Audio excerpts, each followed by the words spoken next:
सियावर रामचंद्र भगवान की जय। आप और हम सभी सनातन धर्म में प्रभु राम को भगवान एवं उनको आदर्श के रूप में मानते हैं। गोस्वामी तुलसीदास जी द्वारा 16वीं सदी में रचित प्रसिद्ध ग्रंथ है। इस ग्रंथ को हिंदी साहित्य की एक महान कृति माना जाता है। रामचरितमानस को सामान्यतः भाषा में रामायण कहा जाता है। कहा जाता है कि नहीं? कहा जाता है।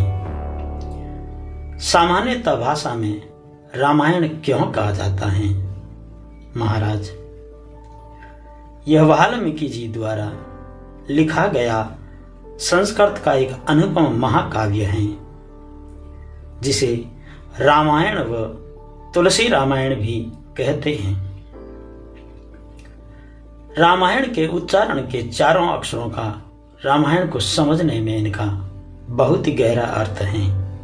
ये ध्यान रखें, क्योंकि रामायण का सीधा अर्थ है राममय होना, किंतु इसके चारों शब्दों का अर्थ संपूर्ण रामचरितमानस को दर्शाता है।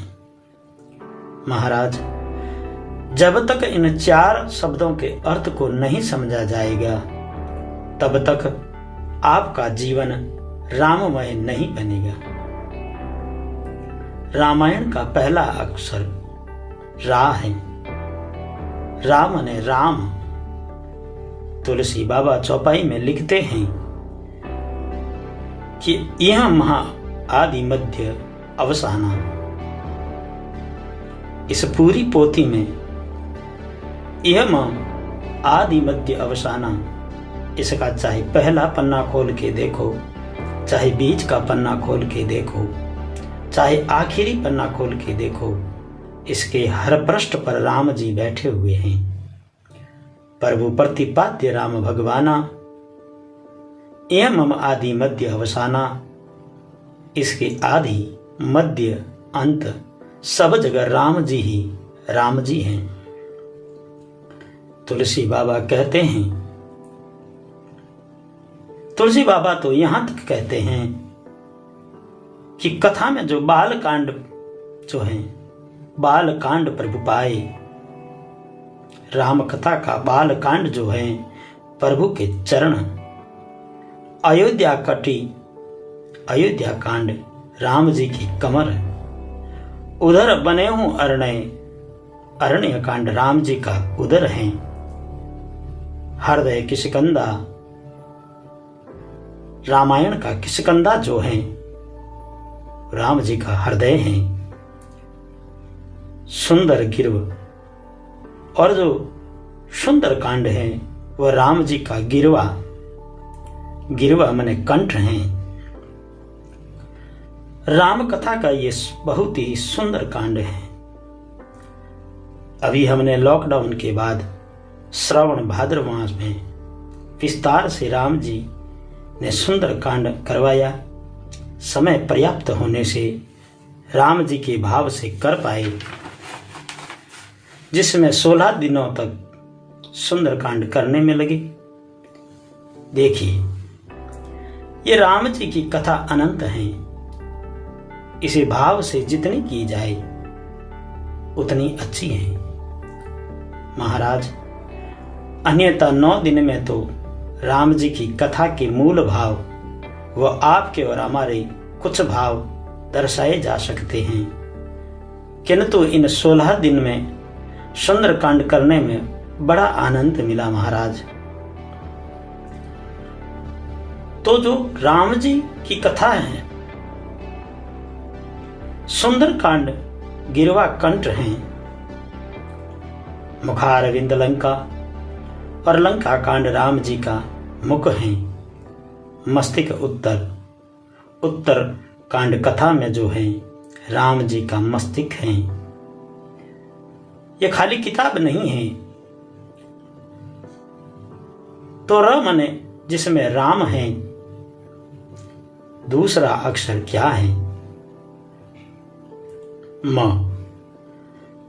मने माता। वो म बोलते हैं ना, म मने माता। म मने सीता माता। म मने पार्वती माँ। म मने आयुष्य अनुष्या माँ। म मने त्रिजटा माँ। ये सब माताएं की कथा आई है। इसमें खाली राम जी ही राम जी नहीं, माँ की भी चर्चा इसमें है। वाल्मीकि जी ने तो साफ लिखा है, इसका नाम रामायण भले ही है। इसमें तो माँ सीता की कथा है। तो म मने माँ जानकी, म मने माँ सती, तो इन सब की कथा है। इसमें तीसरा अक्षर है य। य मने क्या होता है? य मने होता है यज्ञ। पूरी राम कथा यज्ञमय है। राम कथा स्वयं एक यज्ञ है। और यज्ञ ही नहीं है, हजारों यज्ञों का फल है रामायण में। राम जी का जन्म यज्ञ से हुआ। राम जी का जन्म कैसे हुआ? राम जी का जन्म यज्ञ से हुआ। सीता जी का जन्म कैसे हुआ?